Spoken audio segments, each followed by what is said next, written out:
Magandang hapon po, no, sa lahat ng mga nakikinig at viewers na po ng programa niyo, Momo Justin, at sa himpinan po ng Mongolian Pod.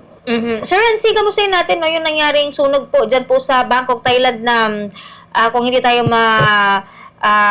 nagkakamali, nasa almost 30 po yung nasawi, Sir Renzi? Yes po, Momo Justin, yan po ang number of fatalities as of this time. Tapos merong more than 60, no? 63, more than 63 ang injured po, no? Sa naturang sunog sa bar na ito, na ang pangalan ng bar na ito ay Rong Bianalat Crown. No? Ito ay part ng Chatuchak District. No? Kung nakapunta na kayo ng Bangkok, no? Ang Chatuchak ay sikat po sa kanilang Chatuchak Mart. Sir Renzi, ilan po yung eksaktong bilang ng mga nasawi at can you describe ito pong pinangyarihan po ng insidente po na ito, sir? As of this time po, Justin, ito lang ay 29 ang namatay. At itong pub na ito, Justin, medyo tiktikan eh. Bago nangyari ang sunog, parang magkakailbuhan na kayo ng sunod na table. No? At ang nakitang dito, negligent po, no, sa part ng may-ari ng pub ay yung bang sa papel, mayroon kang exit na mayroon kang may entrance and exit na maliwanag, pero sa practice wala kang ganyan. Parang ganon po ang problema doon, Bubo Justin. Yes, nakitang kakulangan po ang may-ari. Sir Renzi, nakita natin yung lugar ng sunog. Along the highway po siya. Hindi ba kaagad nakalabas itong mga nandoon sa naturang lugar? At ano po yung nakikita po nilang naging sanhi nitong pagkakaroon po ng fire sa loob po nitong pub po nito, sir?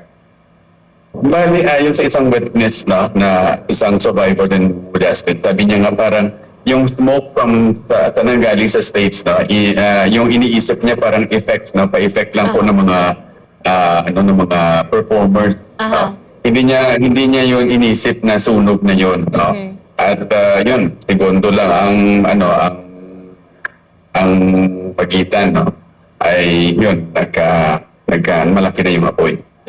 At ayon pa sa sabi niya ay ang apoy daw ay sobrang lakas na eh. At saka basta hindi niya inisip na may sunog, no? Opo, Justin, kundi ang iniisip niya yung pang-effect, no? Na pagka kumakanta yung mga singer sa stage. Ganun pala yun, sir. Kahit na kahit na umaga or mataas pa yung sikat ng araw, open na yung mga pub at may mga entertainers na o mga dancers o singers na nag-ooperate po dyan. Actually, it happened kung Justin, mga 12:02 ng madaling araw, 12:02. Actually, may ban sila dito ng inumin. Actually, hindi ka na maka-order after 12 a.m. Hindi ka na pwede. 12 midnight, hindi ka na pwede mag-order mo, Justin. Siguro pinapaubos lang yung existing na inumin ng mga customers po during that time. Pero Sir Renzi, wala naman pong mga like Filipino na nalalaman po ninyo dyan na nadamay dito sa insidente? Kasi di ba marami rin pong mga Pinoy dyan po sa Thailand. Actually, sa area na to, maraming Filipino dyan. May mga kakilala tayo na mga Filipino na nasa Ladprao area na nakatira.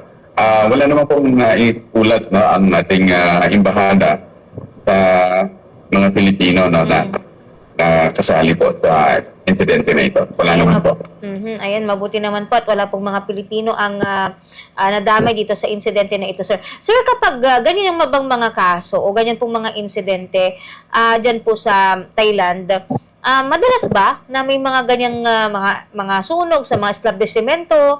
Paano ba yung stricto ba sila? Like, sa mga establishments, dapat may ganito, may ganyan na para matiyak na walang mga sunog yung magaganap o mangyayari, sir. Like yung mga safety measures, katulad na lamang ng pagkakaroon po ng mga fire extinguisher, sir.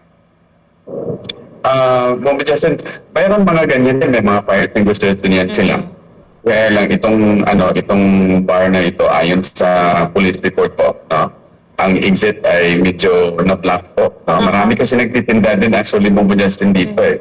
Kahit na nasa loob ka na ng bar, minsan may nagabenta din, may mga vendors din na ina-allow din ng may-ari ng bar na pumasok at makabenta din.